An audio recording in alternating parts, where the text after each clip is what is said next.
Algérie, l'armée appelle au dialogue et à des concessions mutuelles. Le chef d'état-major de l'armée a réclamé mardi 28 mai un dialogue fait de concessions mutuelles, pour résoudre la crise en Algérie née de la contestation contre le régime, mais a continué de prôner, dans les plus brefs délais,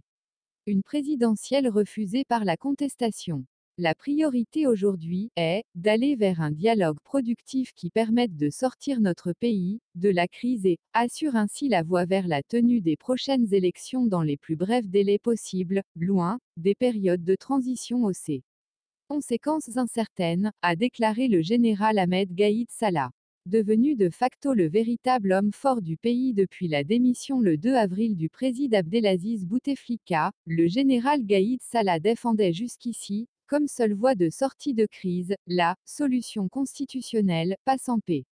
par la présidentielle annoncée pour le 4 juillet. Mais seules deux personnalités sans envergure ont déposé leur candidature, rendant plus qu'incertaine la tenue du scrutin, massivement rejeté par le mouvement de contestation tant que sont en place les personnalités de l'appareil hérité des 20 ans de présidence Bouteflika. Celles-ci sont jugées incapables de garantir un scrutin libre et équitable, et les manifestants réclament la mise en place d'institutions de transition ad hoc pour réformer profondément le système politique. L'établissement d'un dialogue signifie la disponibilité de tous à s'entendre et s'écouter mutuellement, avec pondération, sérénité, engagement et une aspiration sincère vers la nécessité, voire l'impératif, de trouver les solutions idoines sans délai, a expliqué le chef d'état-major, dans un discours publié par le ministère de la Défense. Il a prôné un dialogue sérieux, rationnel, constructif et clairvoyant, et des concessions mutuelles, grâce auxquelles on outrepasse les divergences, ou du moins on réduit les écarts entre les points de vue contradictoires.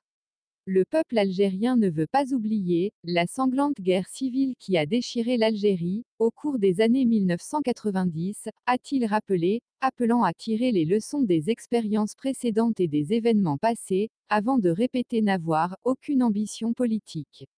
Selon la Constitution, le président par intérim, Abdelkader Ben Salah, désigné le 9 avril, a 90 jours pour organiser une présidentielle à l'issue de laquelle il doit transmettre les pouvoirs au chef de l'État élu.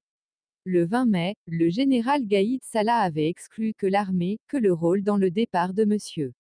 Bouteflika a replacé au centre du jeu politique, soit partie prenante, d'un éventuel dialogue entre la contestation et les institutions de l'État.